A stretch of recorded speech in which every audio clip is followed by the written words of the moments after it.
The story begins with a chilling scene in 2008, when a terrifying virus known as Reaper is unleashed by accident in Scotland. This deadly outbreak spreads like wildfire, infecting thousands within days. Victims are struck by hysteria, violent impulses, and gruesome boils that make their bodies unrecognizable.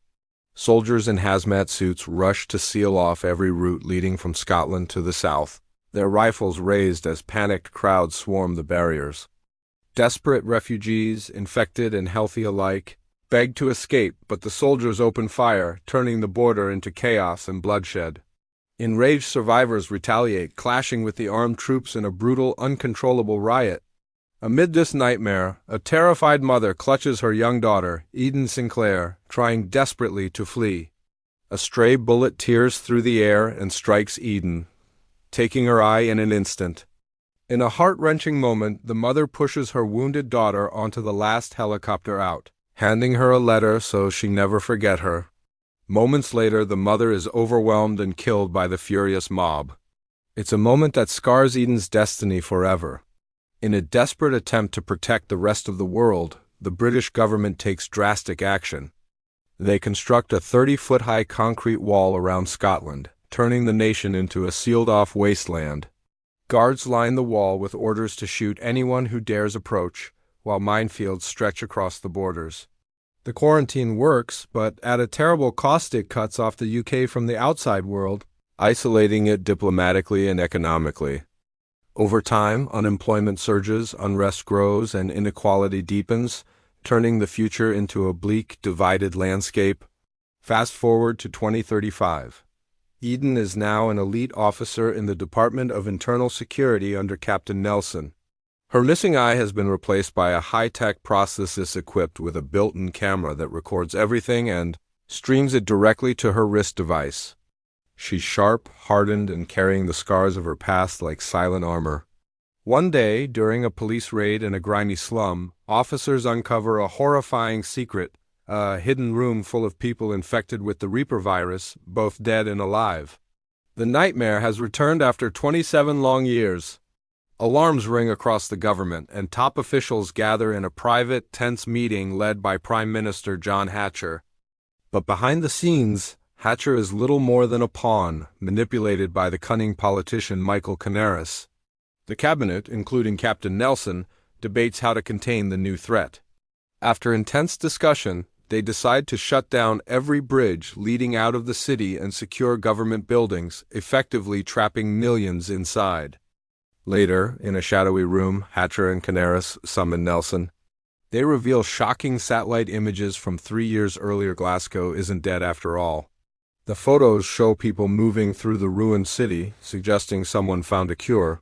They speak of Dr. Kane, a scientist who once worked on a vaccine in Glasgow before the quarantine began. Believing he succeeded, Canaris orders Nelson to send a team into Scotland to find Kane and retrieve the cure at any cost. Nelson immediately chooses Eden to lead the mission. She accepts without hesitation. It's her chance to find her mother. Before departure, Canaris coldly warns her to return within 48 hours or not return at all. He hands her information about Kane's lab, making it clear that failure is not an option. Soon after, Eden boards a helicopter and lands at the massive Scottish border wall. She meets her team, Sergeant Norton, Corporals Chandler, Reed, Carpenter, and Miller, along with 2 military doctors, Talbot and Sterling, experts on the virus. The welded gates from 2008 Creek open for the first time in decades, and the convoy rolls into the abandoned land in armored vehicles. As they drive, Eden listens to Dr. Kane's haunting final radio transmissions, learning about the horrific deaths, violence, and cannibalism that consumed Glasgow. They eventually reach Kane's old hospital, but it's a decaying shell, long deserted. Suddenly, a frail woman stumbles into view. Eden warns her team not to approach, but Chandler ignores her and rushes forward. The woman collapses in his arms, and he carries her into their vehicle, unaware of the danger about to unfold. Without warning, a gang of savage survivors ambush them. Covered in garish paint and tattoos, armed with blades and clubs, they look like deranged punk warriors. Eden's team fights fiercely, taking down many attackers, but Carpenter and Miller are killed in the brutal skirmish. The savages hurl flaming Molotov cocktails, forcing Eden to order a retreat through the rear exit. Chandler and Reed obey, but in a shocking twist, the helpless woman wakes up and slashes Chandler's throat. In his final moments, he crashes the vehicle into the building and detonates a grenade, killing both himself and the attacker. Reed speeds off with Eden, Norton, and the two doctors, but chaos isn't over. An attacker smashes through the windshield with an axe, and another fires a crossbow bolt straight into Reed's chest, killing him instantly. The vehicle flips after crashing into a pile of wreckage. The survivors scramble out, fighting for their lives. In the chaos, Norton and Sterling manage to escape, but Eden and Talbot, wounded and vulnerable, are captured by the savage horde. Eden wakes in captivity surrounded by wild, jeering captors. Their leader, Sol, emerges an unhinged sadist with a cruel smile. He beats Eden mercilessly, demanding to know who she is and where she's from. When she finally reveals she came from beyond the wall, his face twists into a grin. He boasts that Kane has been lying to them all this time, saying there's nothing beyond. Eden asks if Kane is alive, but Sol dismisses the old man as useless and reveals his sinister plan to use Eden to breach the wall. Sol orders his guards to keep Eden alive. Viper, his ruthless girlfriend, crushes Eden's GPS tracker under her boot with a grin before leaving. Outside, Sol gathers his tattooed followers for a fiery ceremony. He declares Kane a liar and promises they'll soon break free, whipping the crowd into a frenzy. Then, with horrifying delight, he announces that dinner is ready and it's Talbot, roasted alive over a massive grill. The crowd feasts on him like animals, cheering as the flames crackle.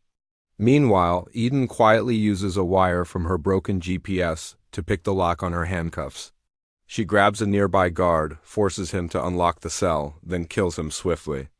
As she's about to escape, a fellow prisoner named Callie calls out, begging for freedom. Eden hesitates, but when Callie reveals she's Kane's daughter and can lead her to him, Eden agrees. Just then, Viper bursts in. The two women clash and a brutal sword fight, sparks fly. Blades clash, but Eden ultimately triumphs, decapitating Viper in a stunning final strike. Eden frees Callie, and together they race through the chaotic compound, their footsteps echoing with urgency. Along the way, they encounter Callie's trusted friend, Joshua, who instantly agrees to help them escape. Eden quickly grabs her radio and contacts Norton and Sterling, ordering them to meet at the train station. The two men immediately head toward the rendezvous point, but are spotted by a pack of savages. With no time to lose, they sprint through the desolate streets as their pursuers roar behind them on motorcycles. Eden rushes in to help, swinging an axe with lethal precision and taking down one of the attackers. In a breathless finale, they leap aboard the train just seconds before the savages catch up. Their escape is as narrow as it is thrilling. During the ride, Callie drops a shocking truth Sol is her brother and Kane's son. Her father and brother are locked in a bitter war, each fighting for control of their fractured world. Callie admits she shares Kane's location but refuses to go back to him, describing her father as a ruthless psychopath who delights in torture and murder. Her words hang in the air like a dark cloud. The train eventually carries them into a remote mountainous region. They pass through an abandoned bomb shelter built during the nuclear scare, stocked with dusty yet intact supplies. But their brief sense of safety vanishes when the thunder of hooves echoes through the valley. A group of mounted warriors appears, wielding bows and spears, the terrifying executioners of Kane, led by the cold and dangerous Telemann. The group tries to run, but tragedy strikes when a spear hits Joshua, killing him instantly. The rest are quickly surrounded and captured. The prisoners are dragged to a medieval castle looming against the stormy sky, Kane's self-declared kingdom. Eden finally meets the infamous scientist, but he's not the man she imagined. Kane calmly explains that he chose this remote stronghold because surveillance focuses on cities. He believes this primitive, isolated society will outlast any civilization beyond the wall. His eyes gleam with unsettling conviction. When Eden tells him the Reaper virus has returned and she needs a vaccine, Kane coldly declares there is none. The survivors simply developed immunity over time.